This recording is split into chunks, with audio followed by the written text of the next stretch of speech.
Hello दोस्तों, कैसे हैं आप लोग। आप लोग से बहुत माफ़ी मांगना चाहेंगे कि बहुत दिन से वीडियो अपलोड नहीं कर पाए या मतलब नहीं किए। उसके लिए बहाना बनाना क्या ज़रूरत है, उसके लिए हम बहुत दिल से क्षमा चाहेंगे। फिलहाल हम लोग अब क्लास कंटिन्यू करेंगे। प्रयास रहेगा कि एवरीडे एक वीडियो डालें। आज हम लोग जो है दोस्तों पुष्पी पादप में लैंगिक जन्म पढ़ेंगे। जैसे हम लोग क्वेश्चन पढ़ लिए थे, श्वसन पढ़ लिए थे, थोड़ा बहुत इसमें छोटा वो सब भी कवर कर लेंगे। लेकिन ये थोड़ा इंपॉर्टेंट टॉपिक है। बच्चा सब बहुत यहाँ बोला था सर ये एक बार लेक्चर भी बता दीजिए ताकि बार बार हमको पढ़ने में सही रहेगा। तो उसके बारे में हम लोग जानेंगे पुष्पी पादप में लैंगिक जन्म। पहले दोस्तों हम लोग ये सब देखते हैं लैंगिक जन्म मतलब क्या हुआ, उसके बाद देखेंगे पुष्पी पादप क्या। लैंगिक जन्म मतलब क्या हुआ दोस्तों। लैंगिक जनन दो प्रकार का होता है, एक होता है अलैंगिक जनन, एक होता है लैंगिक जनन। लैंगिक मतलब जिसमें नर और मादा भाग ले, जिसमें लड़का और लड़की भाग ले, मतलब मेल और फीमेल पार्टिसिपेट लेकर बच्चे को पैदा करे, वो हमारा क्या कहलाएगा, लैंगिक जनन। जैसे मनुष्य लैंगिक जनन करता, जानवर सब लैंगिक जनन करता। कभी देखे हैं कोई एगो लड़का है उससे अपने अपने बच्चा हो गया, या कोई अकेली लड़की है अपने अपने बच्चा हो गया, ऐसा नहीं होता है ना। उसके लिए एक लड़का एक लड़की की जरूरत होगा, तो नर और मादा की जरूरत होगा। जिसमें नर और मादा की जरूरत होता है वही हमारा क्या होता है, लैंगिक जनन होता है। समझ गए। अब दोस्तों पुष्पी पादप में लैंगिक, इसका क्या मतलब है। पुष्पी पादप में लैंगिक, इसका मतलब हम समझ सकते हैं। पुष्पी पादप दिया होगा, अच्छा कुछ ऐसा भी पौधा होता होगा जिसमें लैंगिक जनन होता है लेकिन पुष्प नहीं रहता होगा। जैसे यहाँ दिया हुआ पुष्पी पादप में लैंगिक जनन, मतलब कुछ ऐसा भी पौधा होगा जिसमें पुष्प नहीं होगा लेकिन लैंगिक जनन होता है। जी हाँ दोस्तों, वो सब पौधा है। एक हमारा पौधा का नाम है पाइनस नाम का पौधा है जो लैंगिक जनन तो करता है जिसमें पुष्प नहीं होता। एक पौधा का नाम है साइकस, ये भी हमारा पौधा है, ये भी लैंगिक जनन करता है लेकिन इसमें पुष्प नहीं होता। इसके बारे में हम लोग को अभी नहीं पढ़ना है, आप लोग को 11th में पढ़ेंगे। तो हम लोग को पढ़ना वैसे पौधा के बारे में जिसमें पुष्प हो। दोस्तों जितना भी पौधा हम लोग देखते हैं सब में पुष्प रहता है ना। जितना भी पौधा हम लोग देखते हैं सब में पुष्प रहता है। चाहे गुलाब का फूल लीजिए, चाहे गुलहर लीजिए, गुलहर को अरुण बोलते हैं, गेंदा लीजिए, आम लीजिए, केला लीजिए, सब में पुष्प होता है दोस्तों। हम लोग उसी पौधा हम लैंगिक जनन देखेंगे। दोस्तों पुष्प दो प्रकार का होता है। पुष्प कितना प्रकार का होगा, पुष्प दो प्रकार का होगा। पुष्प दो प्रकार, एक तो होता है एक लिंगी पुष्प,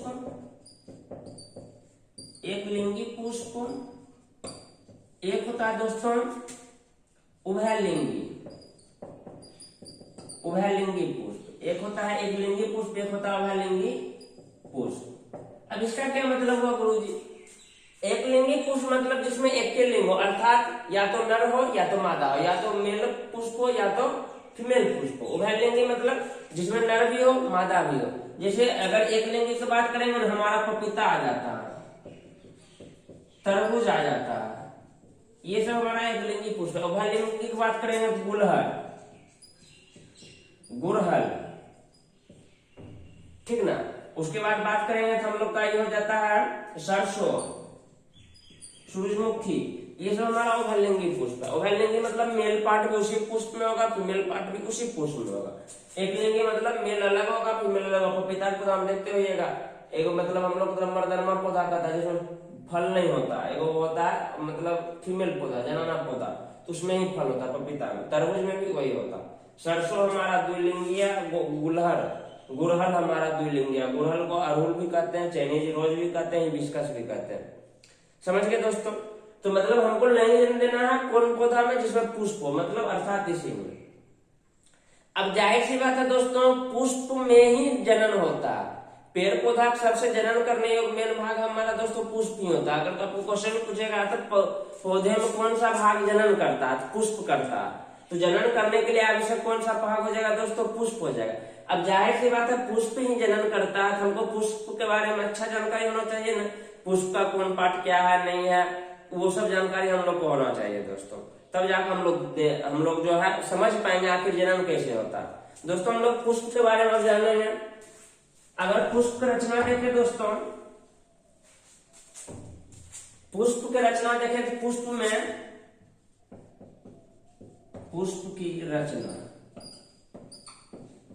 पुष्प में मेन 4 भाग होता है।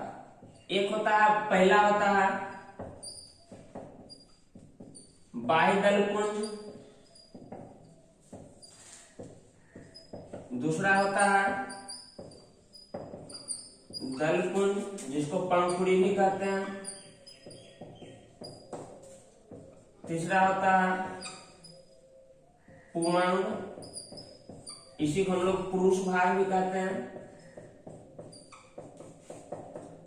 चौथा होता है दोस्तों हमारा जयम, जिसको स्त्री भाग कहते हैं।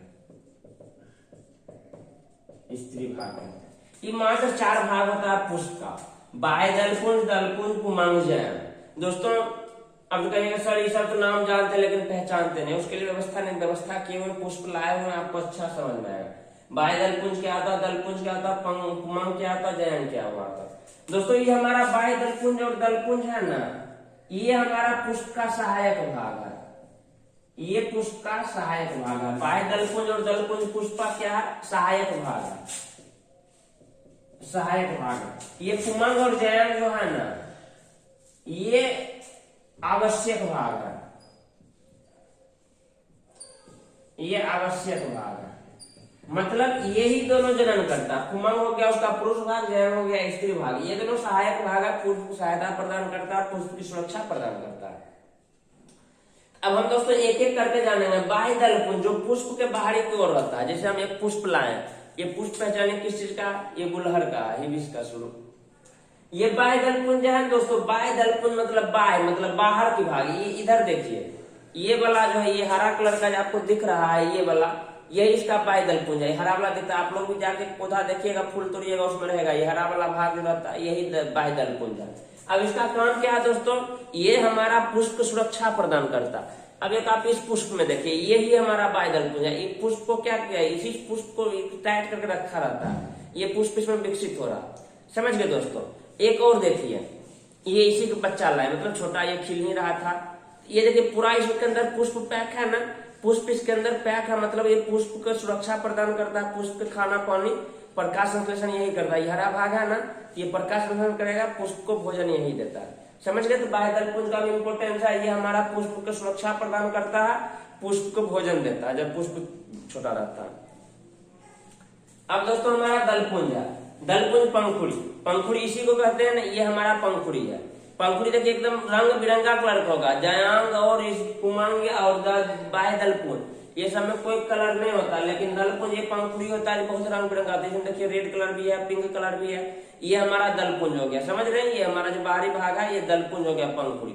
और सबसे इंपोर्टेंट बात दोस्तों, पुष्प का जो गमकता हम लोग सुगंध लेते हैं, पंखुड़ी लेते हैं, पंखुड़ी की ओर सूंघते हैं।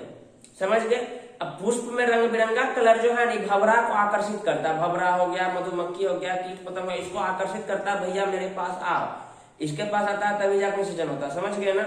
इसको हम लोग देखेंगे कि यही इसका क्या है, यही हम लोग को सेंट मारता है, यही गमकता है। ये जो है दिन में जो फूल खिलता है दोस्तों रंग बिरंगा होता है। किसको आकर्षित करता है, भंवरा को। रात में जो फूल खिलेगा वो रंग बिरंगा नहीं होता, रात में दिखाई नहीं पड़ता है भंवरा सबको, तो उसमें सुगंध बहुत ज्यादा होता है। जैसे रात रानी हो गया और अलग अलग तरह फूल का पेड़ होता है, उसके पास गुजरिएगा, इतना सेंट मारेगा कि मतलब मजा आ जाता है। तो रात में जो कलर नहीं होता, अब रात में किसी लड़की का पंख मारे क्या फर्क पड़ता, दिखाई नहीं पड़ेगा। उसी प्रकार भंवरा को तो रात में दिखाई देगा नहीं, तो भंवरा उस फूल पे आएगा नहीं, तो सुगंध इतना ज्यादा होता है, वो सुगंध से ही उसको आकर्षित कर लेता, अपनी ओर खींच लेता। समझ गए। सुगंध कौन देता है, दलपुंज। और हमको आकर्षण कौन करता है, दलपुंज करता है, हमको भंवरा को अदर कीट मकोड़े के। समझ गए। बाह्य दलपुंज समझ गए, दलपुंज समझ गए। दलपुंज हमारा सुगंध देता है, दलपुंज का काम है भंवरा को आकर्षित करना। अब आता है पुमंग।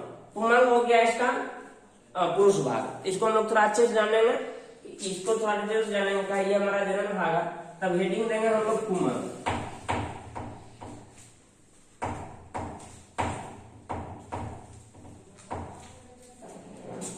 अब हेडिंग देंगे दोस्तों पुमंग।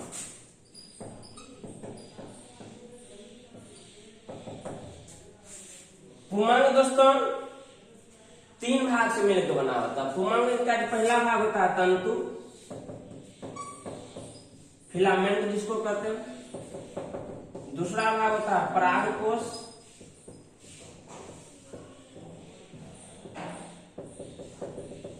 तीसरा भाग होता है परागकण। तंतु क्या होता है दोस्तों, अभी दिखाते हैं। ये पेड़ पौधा में होता है।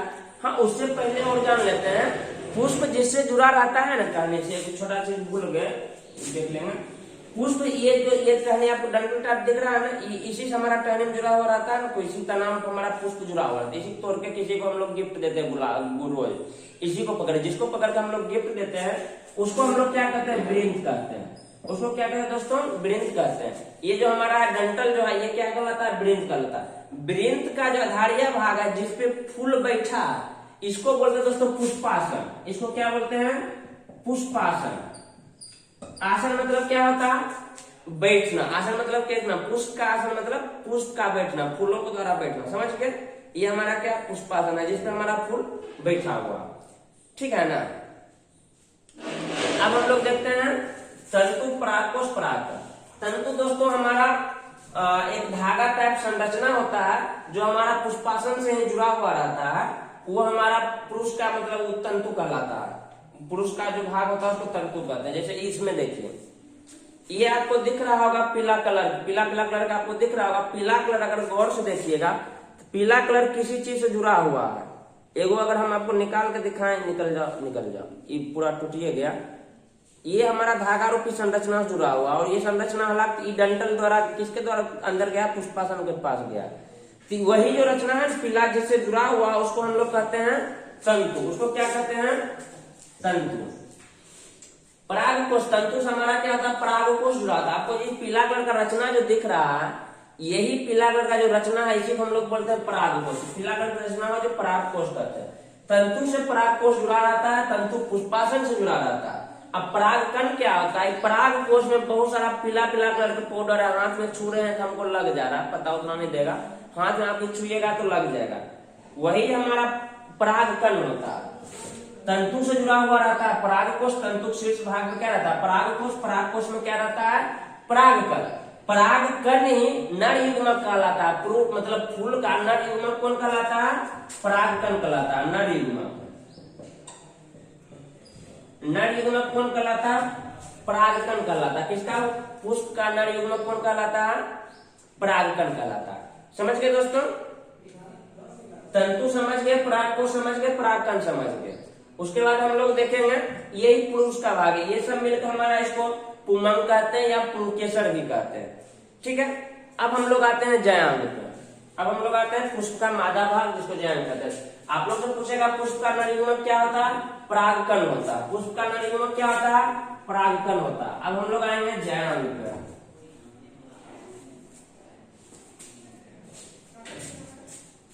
अब हम लोग देखेंगे जयांग। जयांग या इसको हम लोग स्त्री केसर भी कहते हैं। इसको हम लोग स्त्री केसर भी कहते हैं। जयांग में भी दोस्तों तीन भाग होता है। एक तो हमारा हो जाता है अंडाशय, अंडाशय। दूसरा हमारा होता है वर्तिका। तीसरा हमारा होता है वर्तिकाग्र। ये तीन भाग हमारा होता है जयांग का। अंडाशय क्या होता है दोस्तों, अंडाशय पुष्पासन के अंदर जो फुला हुआ भाग होता है, ये हम आपको दिखाए थे, ये वाला। ये देखिए पुष्पासन ये हो गया, पुष्पासन खुला हुआ भाग रहता है। अंडाशय इसके अंदर लोटा रूप सामान बना रहता है, उसको अंडाशय कहते हैं। पुष्पासन से ही जुड़ा हुआ, पुष्पा मतलब पुष्प का आधारिया भाग अंडाशय होता है, जो पुष्पासन पे अवस्थित रहता है वो हमारा अंडाशय हो जाता है, ठीक ना। मतलब पुष्प का आधारिया भाग जो पुष्पासन पे अवस्थित रहता है वो हमारा अंडाशय होता है। उसके बाद वर्तिका। अंडाशय से एक डंटल निकलता है, रेड कलर का आपको डंटल दिख रहा है ना, ये वृंत के टाइप का ये डंटल है, यही हमारा कहलाता है वर्तिका। अंडाशय से एक डंटल निकलता है जो लंबा वृंत के समान रहता है, उसको हम लोग क्या कहते हैं, वर्तिका कहते हैं। वर्तिका में दोस्तों आप यहाँ देखिए, यहाँ 5 को आपको रेड कलर का दिख रहा होगा, सुंदर सुंदर सबसे ऊपर में। यही ऊपर वाला संरचना है, इसको हम लोग वर्तिकाग्र कहते हैं। ऊपर वाली रचना वर्तिकाग्र कहते हैं। ये चिपचिपा होता, इसको छुएगा ना अपने लोग को कुछ नहीं लगेगा, लेकिन जब ये पराग करता है तो चिपचिपा हो जाता। समझ गए। अंडाशय हमारा क्या हो गया, पुष्प का आधारिया भाग जो पुष्पासन में अवस्थित रहता है। वर्तिका हो गया, अंडाशय जुड़ा हुआ एक वृत्त समान रचना निकलता है, डंडल टाइप, उसको वर्तिका कहते हैं। वर्तिका हो गया वर्तिका का ऊपरी भाग जो हमारा चिपचिपा कुछ पदार्थ उस पर रहता है। समझ गए। आप हमको पूरा विभाग फूल के बारे में समझ गए। पुष्प के चारों भाग, बाह्य दलपुंज, दलपुंज, सहायक भाग होता है पुमंग और जयांग मुख्य भाग होता है। पुमंग में भी 3 भाग, जयांग में भी 3 भाग। पुमंग में क्या हो जाएगा हमारा, पुमंग में बताए थे अभी तंतु, परागकोश, परागकण। जयांग में 3 भाग, अंडाशय, वर्तिका, वर्तिकाग्र। यहाँ तक क्लियर है। अगर हम एक संरचना बनाए पुष्प का, जिसमें कभी कभी आपको क्वेश्चन पूछेगा पुष्प का संरचना बनाइए और उसको दर्शाइए। सिंपल है दोस्तों संरचना भी।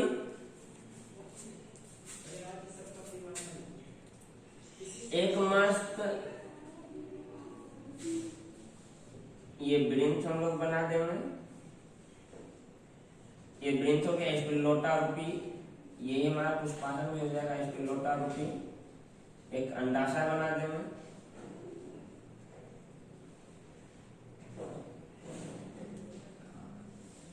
ये ऊपर चला जाएगा।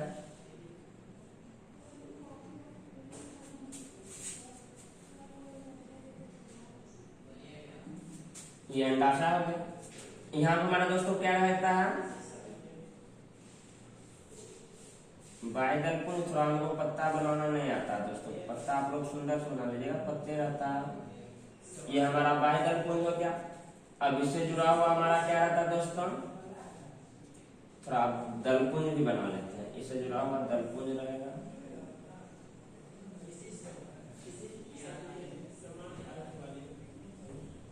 दलपुंज हो गया। अब यहाँ से हम लोग बना लेंगे, ये हमारा क्या हो गया दोस्तों, तंतु हो गया। ये हमारा क्या हो गया दोस्तों, परागकोश हो गया।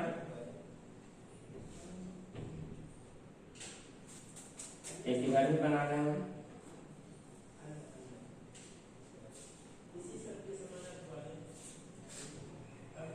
ये हमारा परागकोश है।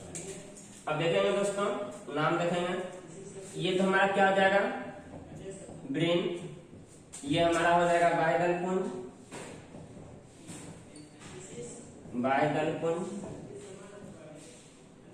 और ये हमारा क्या हो जाएगा दोस्तों, दलपुंज।